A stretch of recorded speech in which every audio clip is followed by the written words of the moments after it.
Isang pasahero sa Clark International Airport hinarang dahil sa selyadong lata na naglalaman ng bagoong. At ang nasabing bagoong na laman ng lata ay may nakitang bala sa screening machine. Ayon naman sa pasahero na may dala nito ay padala lang ito sa kanya.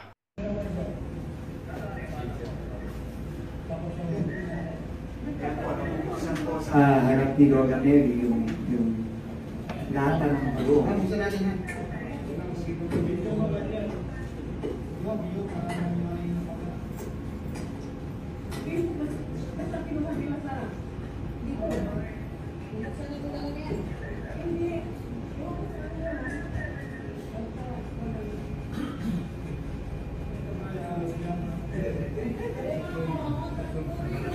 Ay, pagkain niya. Ba't nilagay dyan pagkain niya? Simba po.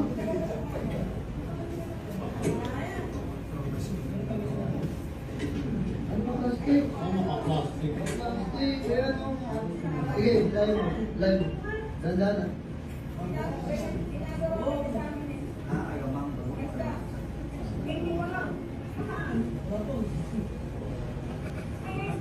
Nasa loob din. Sa loob yan.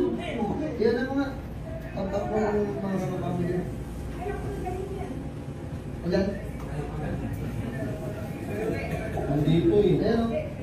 Sige, ipalabas mo siya ng mutasan ng plastic.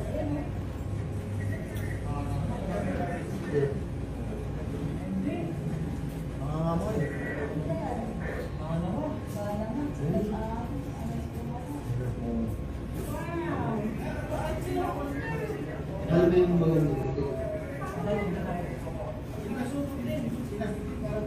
tapos, buksan mo yan.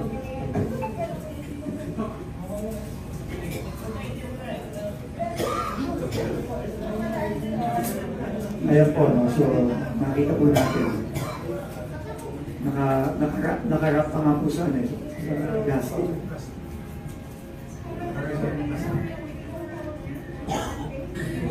Ngunit sa kabila nito ay naninindiga si DOTR Secretary na hindi totoo ang tanimbala.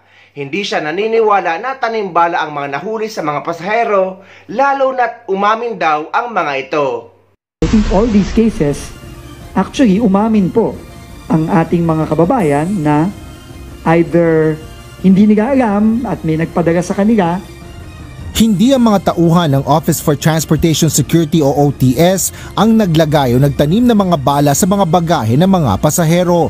Ito ang nilinaw ni Transportation Secretary Vince Dizon kaugnay ng 3 insidente ng umano'y tanimbala sa mga paliparan sa bansa simula March 20. Paliwanag ng kalihim, makikita ito sa mga video na nakuha na ng mga OTS personnel habang isinasagawa ang manual search at x-ray sa mga bagahe.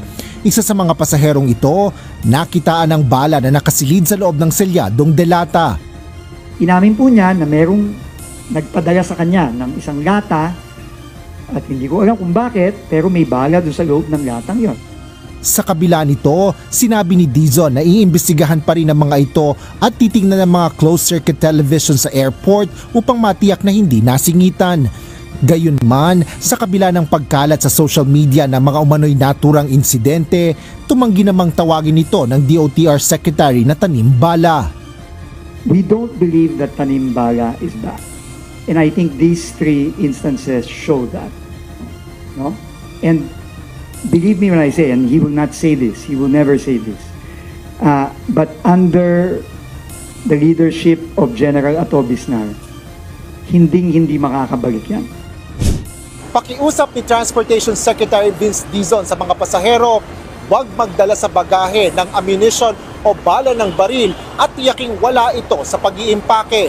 Babala ng kalihim, makalusot man ito sa paliparan sa Pilipinas, mas mabigat na kaso ang maaari nilang kaharapin kung mahuli sila sa ibang bansa. Kung hindi po yan nakita dito o hindi po pinabayaan na lang ng OTS dito, alam niyo po ba ang kaparusahan sa Singapore pag kayo ay nahulihan ng bala sa airport o papasok ng aeroplano? 5 to 10 years imprisonment at 5 o 6 na beses kayong papaluin ng cane.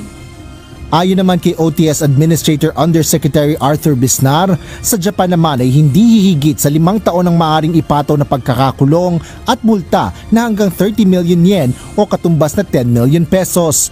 Habang sa Hong Kong ay umaabot ang multa ng hanggang 100,000 Hong Kong dollars at hanggang 5 taong pagkakakulong. Bukod po doon ay magpapadala po ng mga advisories po yung mga ibang bansa papunta sa ating Pilipinas para po questionin kung bakit nagkaroon ng ganong insidente. Bukod rito, sinabi rin ng mga opisyal na magkakaroon ng Pilipinas ng masamang imahe sa ibang bansa kung nakalulusot ang mga ipinagbabawal na gamit sa biyahe sa eroplano. Ma'am, ato i-check mo ha bag, ma'am ha? Sige, why problema.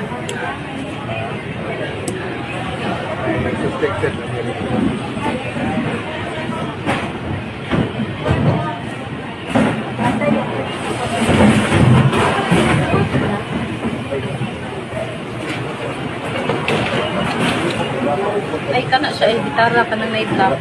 Gini. Naming kana siya. Okay.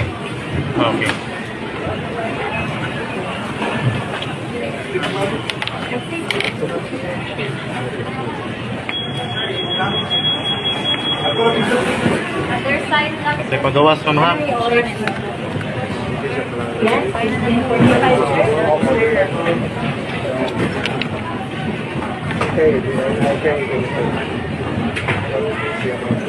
Ano siya?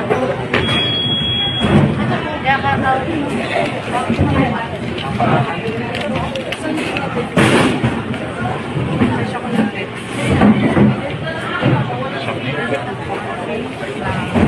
sir, ang money siya. Ayan, magdadami naman.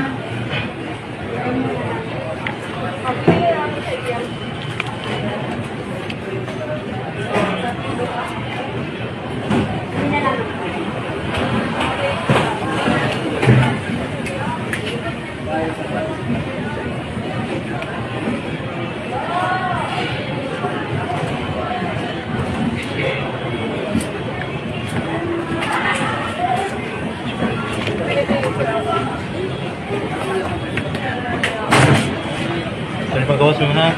Sige.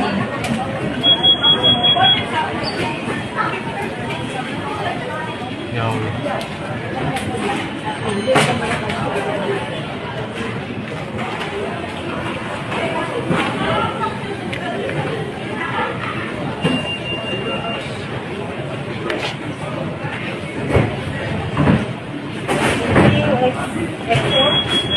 Ikaw, sir?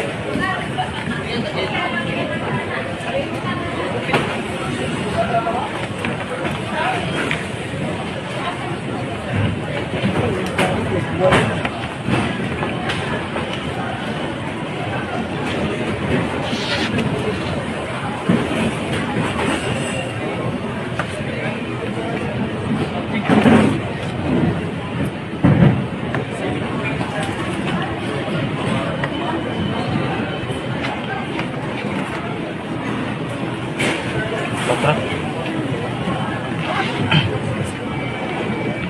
Kanero. Makibalik mo ha? Kung pwedeng maniro yung pwedeng pa. Nag-address sir. Address, sir. Kontra no?